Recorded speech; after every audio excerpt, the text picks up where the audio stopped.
자, 일어나십시오. 예배 시작하겠습니다.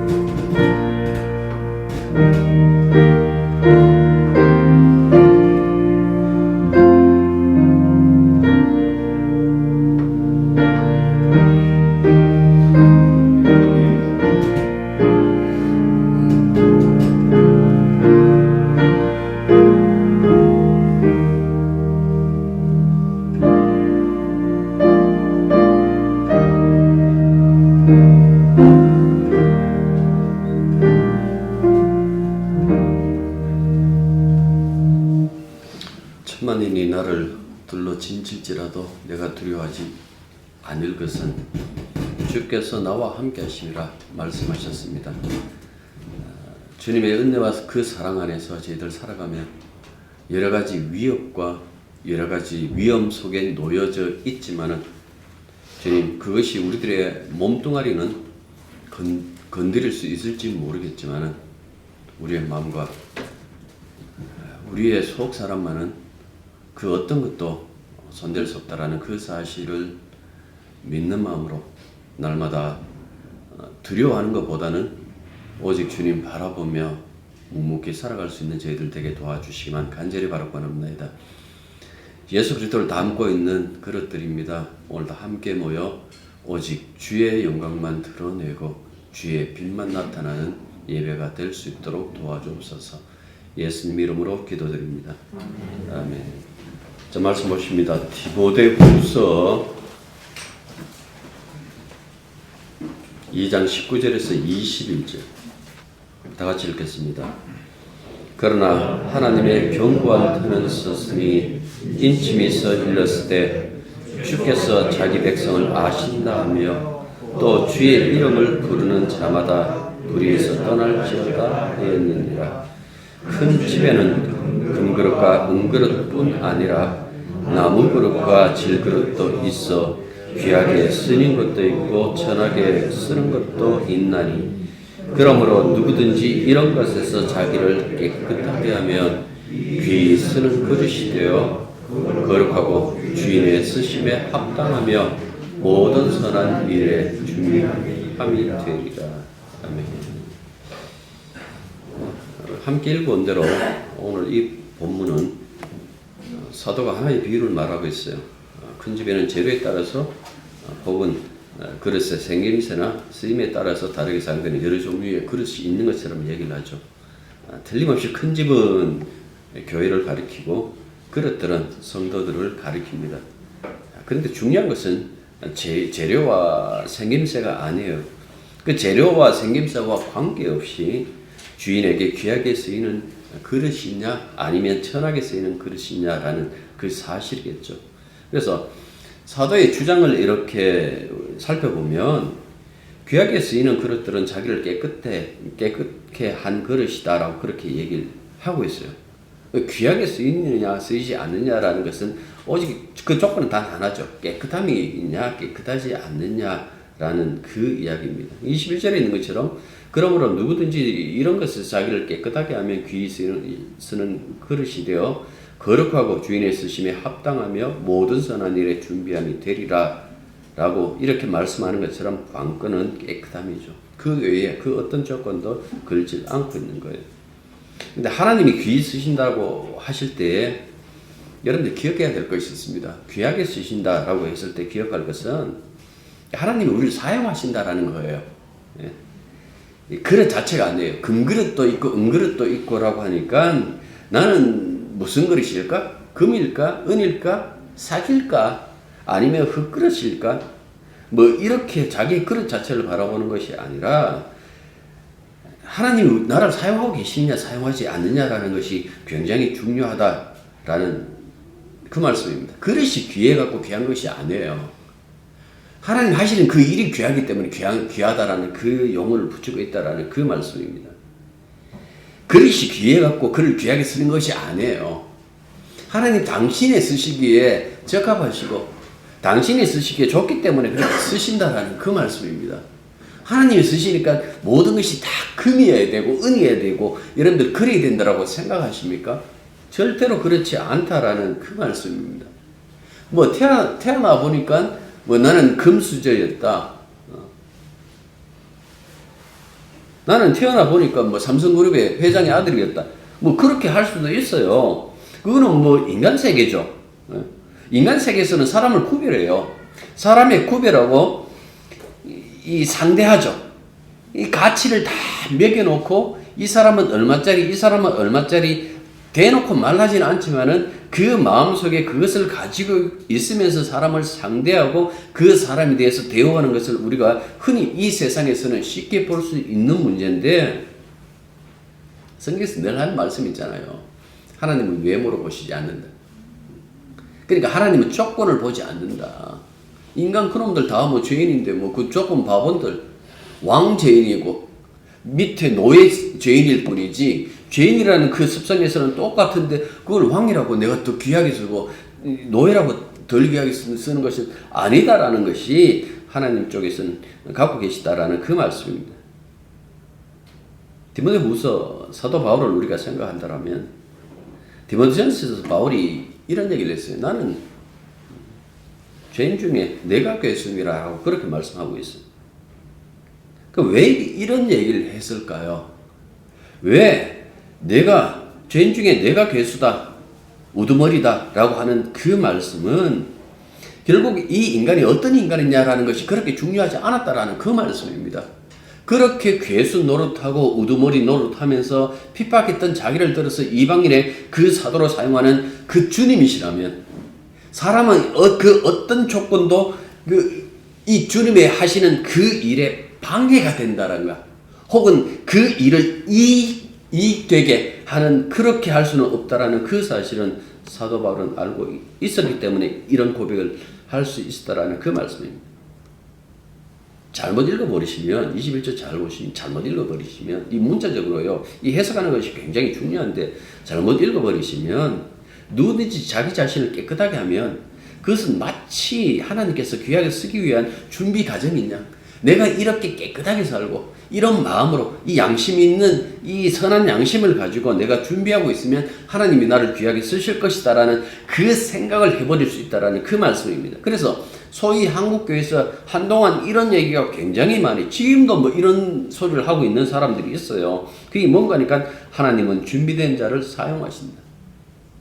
이건 괴담이에요. 이건 진리가 아니고 사실이 아니다라는 그 말씀입니다. 이 괴담이 사실이 돼. 하나님이 준비한 자를 사용하신다. 여러분들 구약이든 신약이든 미리 준비된 자를 사용하신 적이 있나요? 아브라함 믿음의 조상 아브라함은 준비되었나요? 준비되질 않았어요. 이삭은요 준비되었나요? 아브라함이 준비했나요? 준비되질 않았어요. 모든 것을 다 막아놓고 그 다음에 이삭을 주신다라는 그 말씀입니다. 아브라함이 가나안 땅에 들어올 때도 보면 성경에 보면 마침내라고 이렇게 얘기를 했어요. 마침내라는 것은 등 떠밀려가지고 들어오지 않으면 안 되는 그런 상황 속에서 아브라함이 들어왔다라는 그 이야기를 하고 있지 않습니까? 모세는 어떻습니까? 지금 뭐 한번 해보겠다고 나섰는데 그때는 완전히 도망자가 되어버리죠. 40년 동안 광야에서 그냥 목자로 살았어요. 나이 80이에요. 물론 그때 120까지 살았으니까 3분의 2 정도 이렇게 지나갔다라고 할지라도 그를 불렀을 때에 모세가 순순히 하나님이 부르시니까 제가 이때까지 40년 동안 이 광야에서 부지런히 준비하고 있었습니다. 내가 여기서 기도하고 있었습니다. 그러니 사용하시는 대로 제가 주님 앞에 저를 내어놓겠습니다. 그렇게 얘기를 했나요? 못 간다 그랬어요. 할 수 없다 그랬어요. 그것도 한 번도 아니고 두 번도 아니고 계속해서 버티니까 말 못한다라고 하니까 너 형이 있지 않느냐 하라고 그렇게 화를 내시면서 얘기할 때에 뭐 어쩔 수 없이 가는 그 모습을 우리들에게 보여줬다라는 그 말씀입니다. 사사기에 나오는 내가 사사기 기도 우리 전사님한테 지적받았는데 사사기에 나오는 기도는 어떻나요? 그걸 세웠을 때 생각해 보십시오. 쫄보 미디안 사람들을 들킬까 싶어가지고 곡식을 떠는데도 정말 조금씩 소리 잘 안 나게. 하나님의 사자가 그를 불렀을 때 그러잖아요. 이 마당에다가 내가 양털 놔둘 테니까 양털에만 이슬 맺히지 않게 해주십시오. 그렇게 해주니까 그 다음에는 뭐라 합니까? 그래도 못 믿겠는데요. 그러면 이번에는 땅은 마르고 양털에만 물이 가득하게 해주십시오. 또 그렇게 해주셨어요. 여러분들 이런 과정들을 통해 가지고 하나님이 준비된 자를 사용하신다라는 그것이 괴담이에요. 당신을 나타내실 때 어떻게 나타내시나요? 내가 능치 못할 일이 없다. 아브라함에도 이삭 줄 때 그 얘기를 했어요. 내년 이맘때에 자식이 있다라고 말씀하시면서 그걸 웃으니까 내가 지금 나이 몇 살인다고 웃으니까 뭐라고 했습니까? 이렇게 능치 못할 일이 있겠느냐? 능치 못할 일이 없다라는 그 사실이 우리들의 삶에서 나타나야 되는 것이지, 내가 이만큼 준비했으니까 하나님께서 사용하시겠다? 무슨 기독교가 그런 기독교가 있어요? 우리도 사도회원대로 자신을 깨끗하게 하는 사람이 됩시다. 이렇게 주장하는 목사들이 굉장히 많아요. 그렇게 주장하면 늘 하는 얘기지만 자기는 좀 깨끗하게 하든지, 생각 없이 이 이야기를 해놓고 누가 봐도 흠결이 보이는 그런 삶을 사는 사람들이 굉장히 많아요. 이상하게 그런 사람일수록 보면 이런 경건을 이룰 수 있는 것처럼 얘기를 한다고요. 그럼 보여주든지 앞장서갖고. 왜 이런 얘기를 할까요? 하나님을 몰라서 그래요. 자기 자신을 몰라서 그래요. 믿음이 없어서 그래요. 그 이야기가 복음의 내용과 모순된다라는 것을 알지 못하기 때문에 그렇다라는 그 말씀입니다. 19절을 다시 제가 지난주와 이어서 19절을 다시 인용을 했어요. 왜 19절 인용하는 거니까 19절 보십시오. 아무리 이단들이 날뛰어도 교회는 무너지지 않는다. 왜 무너지지 않을까? 그 기초가 하나님의 터 위에 서 있기 때문에 그렇다라는 그 이야기를 하잖아요. 주께서 자기 백성을 아신다 하며 또 주의 이름을 부른 자마다 불의에서 떠날지어다 하였느니라 하면서 구약을 두 군데 이렇게 인용을 했어요. 첫 번째는 민수기, 그 다음에 이사야서 인용을 하죠. 첫 번째 인용구가 지난주 말씀드렸습니다만 민수기 16장 5절. 제가 4절부터 5절까지 읽어드릴게요. 모세가 듣고 엎드렸다가 걸어와 그의 모든 무리에게 말하여 이르되 아침에 여호와께서 자기에게 속한 자가 누구인지 거룩한 자가 누구인지 보이시고 그 사람을 가까이 자기에게 가까이 나오게 하시되 곧 그가 택하신 자를 자기에게 가까이 나오게 하시리니 라고 이렇게 얘기를 했어요.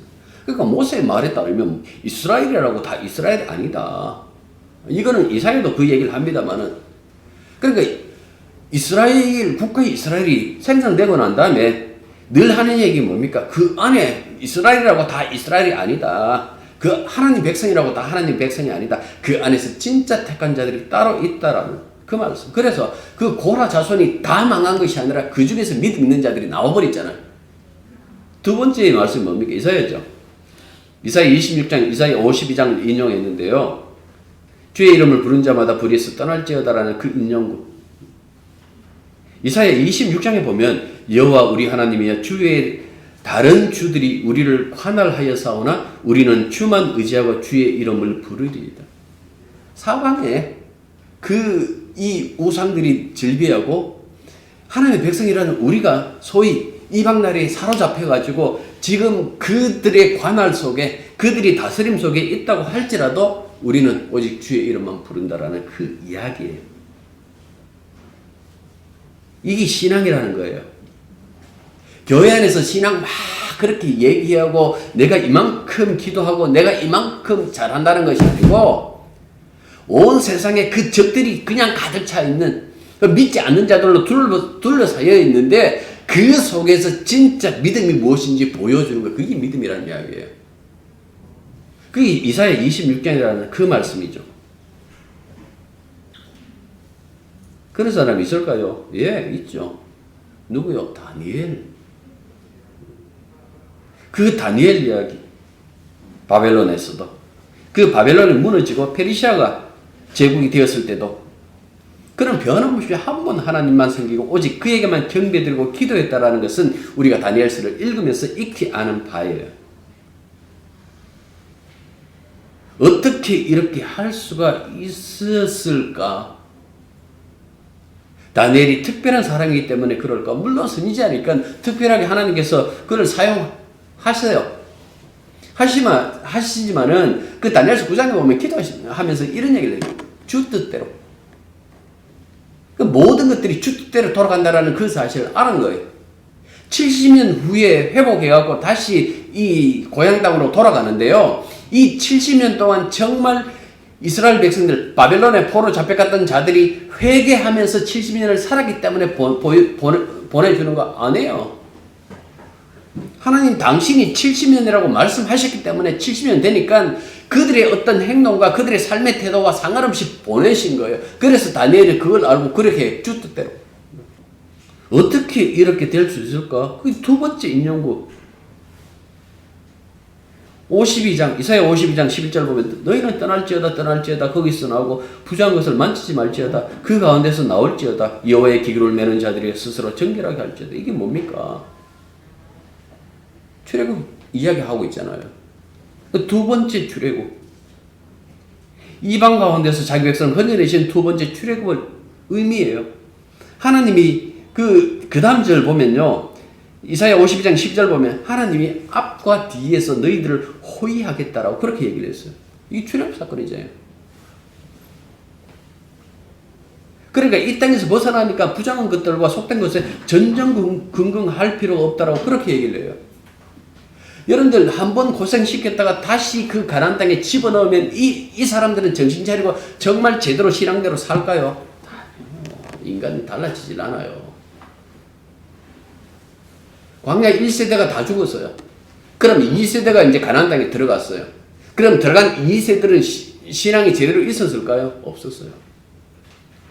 여호수아가 살아있을 동안 장로들이 그 사실을 다 알고 있는 장로들이 살아있을 동안 그냥 조금 믿음 있는 척하고 있다가 그들이 사라지자마자 뭡니까? 다시 그 본성이 다 나타났어요. 그런데 어떻게 두 번째 출애굽 하실까? 그 이야기가 이사야 52장 13절부터 시작해서 53장으로 넘어가요. 그 유명한 고난받는 종의 이야기. 예수님 때문에 그래요. 하나님의 히든 카드가 있기 때문에 이들에게 두 번째 출애굽을 약속할 수 있었다라는 그 말씀입니다. 그리스도가 오셔서 이룰 그 거룩함을 바라본 거예요. 누가? 이사야가. 그래서 그들의 정결함을 지금 겁없이 담대하게 말할 수 있는 것도 장차 메시아가 오셔가지고 그로 말미암아 우리가 거룩해질 것이라는 그 사실을 바라보고 있었기 때문에 가능했다라는 그 말씀입니다. 지난주도 그 말씀을 드렸습니다만 10편 127편 하나님이 집을 세우지 않으면 세우는 자의 수가 헛되다라고 노래했어요. 하나님이 세워야 된다라는 그 말씀입니다. 세상의 모든 것들, 이 교회도 하나님이 세우기 때문에 여러분들 헛되지 않는 거예요. 사람들이 모여서 세웠다라면 헛될 수밖에 없다라는 그 말씀이죠. 하나님이 자기 아들 십자가에 잃어버리셨다가 다시 되찾는 그 방법으로 당신의 거룩함을 다 이루시잖아요. 그러니까 그렇게 창조된 것이 교회이기 때문에 이 교회의 거룩이라는 것이 그리스도에게 철저하게 종속되어져 있고 그 선함이라는 것이 그리스도에게 철저하게 종속되어 있고 그렇기 때문에 그 어떤 외부의 공격이라 할지라도 혹은 이 지상에 있는 교회에 타락이 있다고 할지라도 진짜 그리스도의 몸된 교회는 언제나 그 거룩함 속에 있다라는 그 이야기를 서신들을 통해서 우리들에게 말씀해 주고 있다라는 그 말씀입니다. 그래서 교회는 일꾼 중심 안 해요. 사람 중심 안 해요. 우리 교회 목사 누군데요? 뭐가 필요했어요? 우리 교회 어떤 분이 장로로 계시는데요? 어떻다고? 전혀 그렇게 사람 중심으로 일꾼 중심으로 돌아가는 것이 아니라 교회는 주님 중심으로 모든 것이 돌아간다라는 그 말씀입니다. 주님이 거룩하기 때문에 교회가 거룩한 거예요. 그 교회 목사가 거룩하기 때문에 그 교회가 거룩한 게 아니고 주님이 거룩하시기 때문에 교회가 거룩하시다라는 그 말씀입니다. 그래서 하나님의 택감 속에서 우리의 조건은 보지 않는다라는 거. 그럼 명심하셔야 되는 거예요. 다만 내가 그분 손에 들려서 사용되고 있는가라는 것이 굉장히 중요하죠. 이것은 정말 쓸만해. 저 사람 정말 우리가 봐도 괜찮은 사람이에요. 그래서 하나님께서 귀하게 쓰실 것 같아. 여러분 그런 것도 없어요. 13절 보시면 그런 얘기하죠. 우리는 신실하지 못하더라도 그분은 언제나 신실한. 그분 누굽니까? 그리스도 예수. 인간이 신실하지 못, 우리는 했을 때 사도가 자신도 거기다 집어넣었어요. 우리는 은이니까. 모든 인간은 신실하지 못해요. 그런데 경건주의, 금력주의, 금력주의가 가지고 온 그 피폐된 그 이야기, 종불식, 그 혹은 뭐 중세시대 때 이 수녀원이나 혹은 뭐 천주교회에서 있었던 어떤 그 이야기, 여러분들 그 이야기 속에 있는 것, 소위 말해서 그게 경건주의, 금력주의가 낳은 어떤 피폐된 어떤 그 현상들 아닌가요? 인간이 자기 죄를 그냥 까발리고 그냥 나는 죄인입니다라고 했을 때 부끄러워가지고 하나님 앞에 그냥 자신을 숙이면서 살 건데 그렇지 않고 나는 깨끗하다. 나는 이 일로부터 모든 것으로부터 다 보호되어져 있다라는 그 착각 속에 있으면 그 인간이 견디지 못하고 자기의 죄성이 드러날 수밖에 없다라는 것을 그 시대를 통해서 우리들에게 보여주시다라는 그 말씀입니다. 깨끗하게 하라는 것이 뭘까요? 복음밖에 없다라는 이야기예요. 이런 것들로 했을 때에 위에 있는 이런 어떤 이단 사설들, 쓸모없는 말들, 여기서부터 자기를 깨끗하다. 그래 여기에 휩쓸리지 않는 것, 내가 오직 복음 안에서만 있는 것, 내가 그 복음 안에서 나의 깨끗함은 나로 인한 것이 아니라 주님의 보혈로 말미암아 그렇다라는 그 사실, 그 복음으로 돌아가는 것. 그래서 오직 십자가에 죽으시고 부활하신 그 예수만 바라보게 하는 것, 십자가에 흘리신 그리스도의 피로 이루어진 그 은혜 안에 사는 것, 여러분들 그걸 이야기를 하는 거예요. 그런 증세가 나타나면 뭐 코로나 증세 중에서 가장 이 지금 오미크론의 증세 중에 하나가 뭡니까? 목이 따갑대요. 심하게 뭐 따가운 분들도 계시고 안 그런 분도 계시는데 목이 따갑답니다. 그런 증세가 있는 것처럼 저 사람은 어떻게 저렇게 그리스도를 드러낼까라고 했을 때 그게 증세예요. 오직 예수라는 그 거룩한 병에 걸린 그 사람이 증세가 뭔가니까 자기를 드러내는 것이 아니라 예수님 드러내는 거예요. 내 안에 주님 계세요. 이분이 거룩한 분이에요. 이분의 은혜로 말미암아 우리가 구원받은 것입니다. 라는 것. 그걸 드러내는 거예요. 그래서 사도는 그 갈라디아서에서 그런 얘기를 하죠. 우리가 예수로 옷 입었다. 예수로 옷 입었다. 계시록 보면 그 깨끗한 세마포 나오잖아요. 그 예수로 옷 입었다. 그렇기 때문에 그분의 그 거룩함이 드러난다라는 그 말씀입니다. 로마서 9장 19절부터 24절을 보면 이런 얘기를 해요. 혹 내게 말하기를 그러면 하나님이 어찌 허물하시느냐? 누가 그 뜻을 대적하느냐 하리니 이게 뭐냐니까 하나님이 선택하신다며. 왜 이 사람은 선택하고 저 사람은 선택하지 않느냐라고 불평하는 거예요. 애들 가끔씩 물어보잖아요. 이순신 장군은 선택당했나요? 세종대왕은요 천국 갈까요? 그거 궁금해할 필요 뭐 있어요? 그 우리 속은 아닌데. 내가 듣고 싶은 말을 들었다 그래갖고 여러분들 그 사람이 천국 가고 그 사람이 다른 사람이 지옥 가고 그렇게 하나요? 우리의 소관이 아닌데.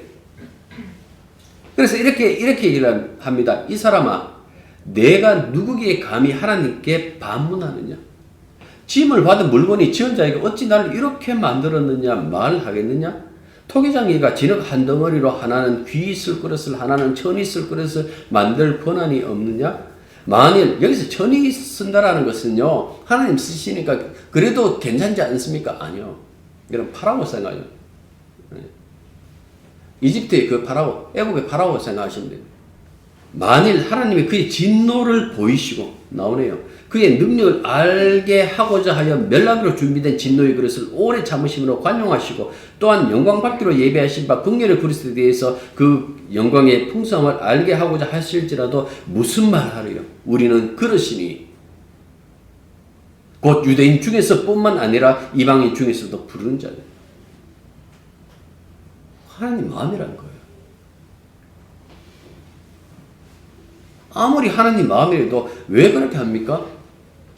이유는 한 가지죠. 앞서 그 얘기를 해요. 로마서 3장에서 그 얘기를 합니다. 뭐라고 얘기를 하면 모든 사람은 다 죄를 범하였으면 하나님 영광에 이르지 못했다.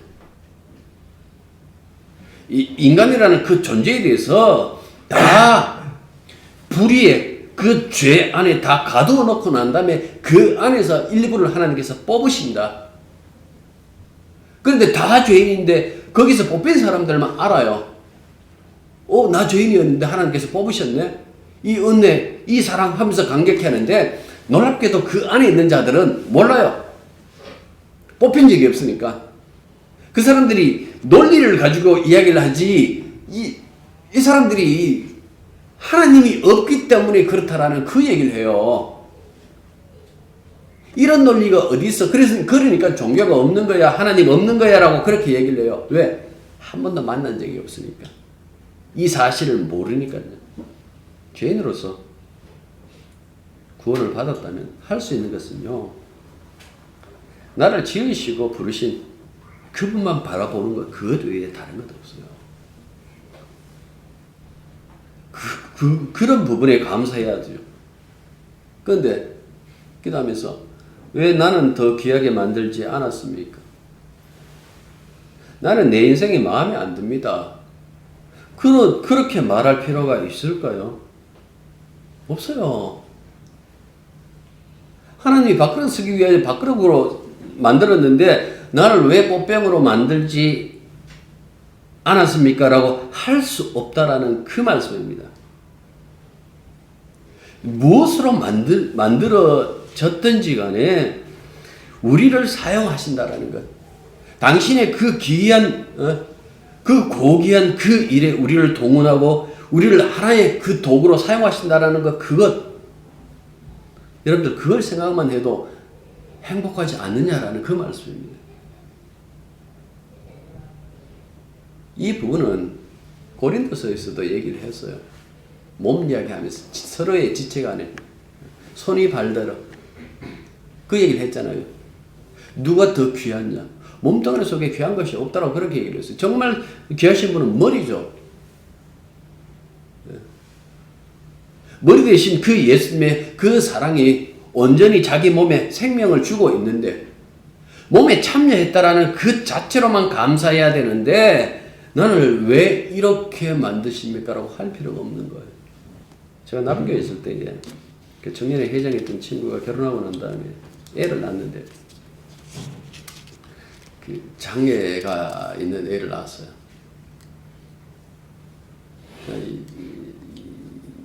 전혀 말을 못할 뿐만 아니라 그냥 할 수 있는 것은 소리 지르는 것밖에 없었어요. 근데 그런 애들이 태어났는 그 부분에 대해서 그럴 수 있다라고 생각하면서 그냥 나와두면 되는데 주변에서 뭐라고 얘기를 했는가 하니까 어느 기도원에 가서 누구한테 기도받으면 애가 정상이 될 수 있다. 어떻게 정상이 되나요? 그냥 멀쩡했던 정상 아이로 태어났다가 사고로 뭐 그렇게 난 것도 아니고 그러면 뭐 수술을 한다든가 뭐 그렇게 해갖고 한다지만 얘는 처음에 태어날 때부터 그렇게 태어났어요. 왜 그렇게 태어났습니까? 하나님의 자녀인데 자녀에게 그런 시련을 주십니까? 라고 했을 때 저도 다 모르겠어요. 다만 그것을 견뎌낼 수밖에 없고 그것을 받아들일 수밖에 없다는 그 사실만 알았어요. 제가 에마원 이야기했죠. 그 에마원에서 수많은 그런 애들을 봤거든요. 부모로부터 버림받아가지고 거기에서 살아가는 그 아이들을 많이 봤거든요. 밥을 먹게 되는데 여기에 근육이 없어요. 그래서 숟가락으로 밀어 넣어요. 밀어 넣어가지고 이 밥이 들어간다고요. 왜 이런 애들이 태어났을까요? 저도 모르겠어요. 그런데 우리가 감당해야 될 그 부분이에요. 그런데 그런 애들을 감당하고 있다라는 그 자체가 어떻게 보면 그 굉장히 힘든 일이기도 하지만은 그 일로 인하여 그걸 통해 가지고 인간의 그 무익함과 인생의 무익함과 하나님의 그 찬란한 그 나라를 바라볼 수 있는 그 소망이 생긴다라면 본인에게는 죽을 일이지만은 그게 감사할 일이 아닌가라는 그 말씀이에요. 사나 죽으나 우리는 주의 것이라 그랬습니다. 우리가 선택할 수 있는 그 문제는 없어요. 결국 우리가 선택했다라고 생각하는데 아니에요. 그 하나님의 그 선택 속에 우리가 있을 수밖에 없다라는 것. 아무리 천사다 할지라도 하나님께서 귀하게 써요. 모세 보십시오. 그 이집트 왕가의 가문에 들어가고 거기서 이거는 뭐 금수저가 아니에요. 그 소위 말해서 그 당시 이집트의 파라오 같으면 뭐 다이아몬드스죠.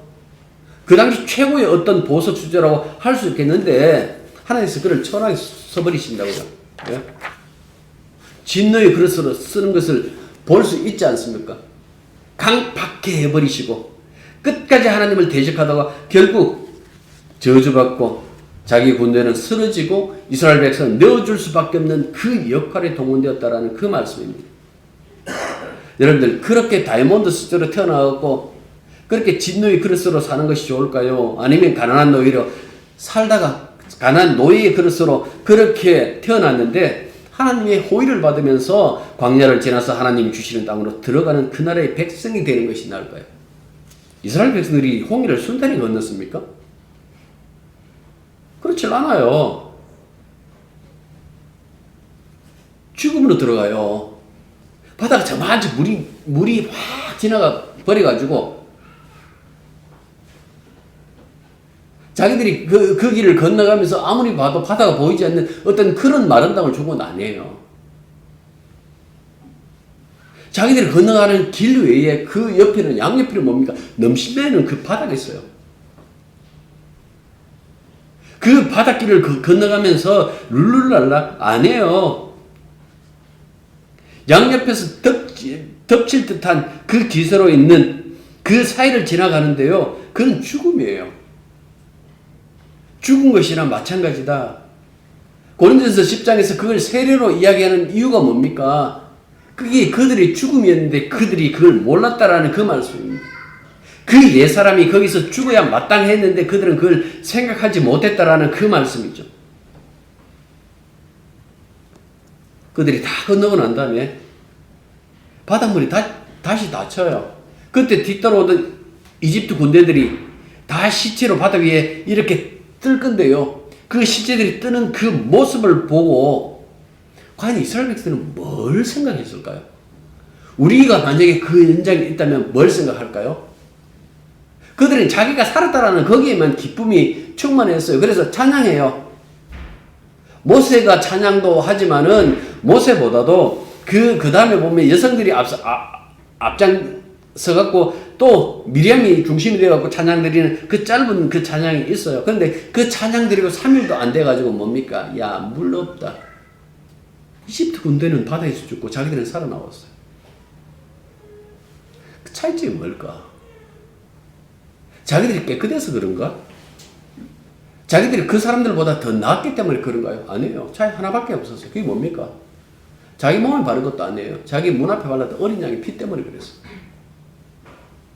그 어린 양의 피 때문에 피가 발렸느냐 발리지 않았느냐 그 유무 때문에 그들이 바다에서 살아나왔느냐 아니면 바다에서 죽느냐 다시 말해서 죽음에서 살아나오느냐 죽음에 그냥 잠겨버리느냐 그 이야기인데 그들은 깨닫지 못해서 이 그들의 한계고 구약의 한계예요. 아직 십자가 아니라는 그 사실 예수의 아니라는 그것이 부재. 그래서 홍해의 죽음이라는 것은 정말 그 현실 속에서 생각하지 못했죠. 그래서 광야에서 보면 다 틀려요. 너희들이 어떤 인간인 줄 아느냐? 너희들이 이집트 사람은 그나마 교양이라도 있었지. 너희들은 그 교양조차도 없는 그런 죄인들이다라는 그 사실 광야 40년 동안 다 틀려버려요. 그런데 구원받았어요? 자신을 내세운다고요? 내가 어떻다고? 모세가 그랬다고 결국 그 땅에 못 들어가잖아요. 우리가 형과 함께 우리가 너희들에게 물을 내랴 라고 했다가 못 들어가요.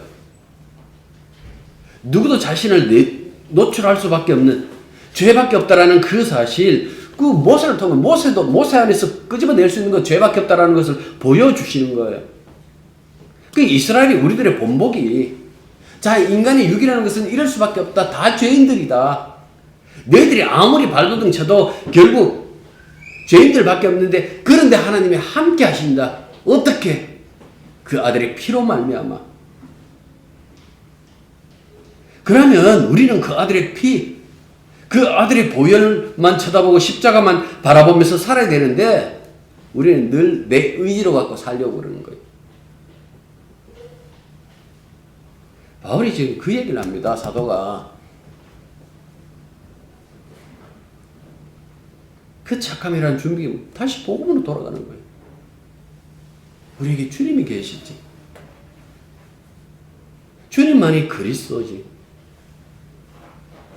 우리가 쓸모 있는 그릇인지 아닌지 어떻게 할까요? 우리가 귀하게 쓰여지는 그릇인지 아닌지 어떻게 할까요? 여러분들 딱 한 가지 보면 돼요. 이게 뭔가 이렇게 봤을 때에 내가 이 사회에서 얼만큼 영향력이 있는 사람이 되었는가라는 그 사실이 아니고, 나의 삶 속에서 예수님의 십자가의 보혈의 그 은혜가 나타나는지, 그걸 보면 지금 귀하게 쓰고 있는지, 쓸모있게 쓰임을 받고 있는지 그게 나타나요. 내가 하나님의 은혜만 나타내고 있는지, 아니면 나의 자랑을 가지고 살고 있는지, 여러분들 그걸 보시면요, 그 안에서 알 수 있는 게 뭔가니까 내가 사용되고 있는지, 하나님께 귀하게. 왜 그럴까요? 그릇 이야기하면서 그 얘기를, 질그릇 이야기하면서 질그릇에 감춰진 보배 이야기 하잖아요, 사도 바울이. 그래서 가장 좋은 게 뭡니까? 질그릇이 깨어져 버리면 그 안에 보배가 확 드러나는 거예요. 나는 깨어져야 되고 내 안에 계시는 그 보배로우신 그리스도만 드러나야 된다 라고 그렇게 고백해요. 그 이야기를 했는데요, 왜 우리가 이렇게 살아야 될까라고 했을 때 에베소서 1장 하면서 제가 그 말씀 드렸습니다. 앞서도 그 얘기를 했죠. 지난주인가? 아들이신 그리스도 예수를 온 우주에 찬송이 되게 하시는 것이 하나님의 창조의 목적이었어요. 세상 왜 지었을까요? 그 아들이 온 우주에 찬송이 되고 주가 되는, 그 노래가 울려 퍼질 수 있도록 하기 위하여 하나님께서 이 세상, 이 우주를 창조하셨다고 그렇게 말씀하고 있어요. 우리가 중심 아니에요. 예수님이세요. 모쪼록 예수님만 드러내시길 바랍니다. 기도하겠습니다. 온 우주의 모든 것이 오직 주님을 향하고 있다는 그 사실을 우리가 잊지 말게 해 주십시오. 우리들의 이 육신 속에 있을 때에 나올 수 있는 것은 죄밖에 없다라는 것. 그런데 우리 속에서 거룩함이 나오면 그것은 우리 것이 아니라 주님 것이라는 그 사실 잊지 말게 해 주십시오. 오직 주님만 찬양하고 주만 높여드리고 주만 자랑하며 살아가는 그 인생이 헛된 인생이 아니고 불쌍한 인생이 아니라 하나님께서 귀하게 쓰는 인생이고 하나님의 귀한 그릇으로 사용되는 인생인 것을 알게 해 주시사 담대하게 예수 그리스도를 세상에 증거하는 그 일에 저희들 두려움이나 혹은 부족함이 없이 오직 주만 드러낼 수 있는 그런 마음들이 될 수 있도록 도와주옵소서. 예수님 이름으로 기도드립니다. 이제는 우리 주 예수 그리스도의 은혜와 하나님 우리 아버지의 크고 놀라우신 사랑과 성령의 교통하심과 교제하심이 진실로 하나님에게 사용되는 것이 쓸모 있는 그릇이고 그것이 행복인 것을 깨닫고 그렇게 되는 것에 대한 두려움 없이 언제나 자신을 내어놓기를 기뻐하는 당신의 자녀들 위해 이제로부터 항상 함께 있기를 축원합니다. 아멘.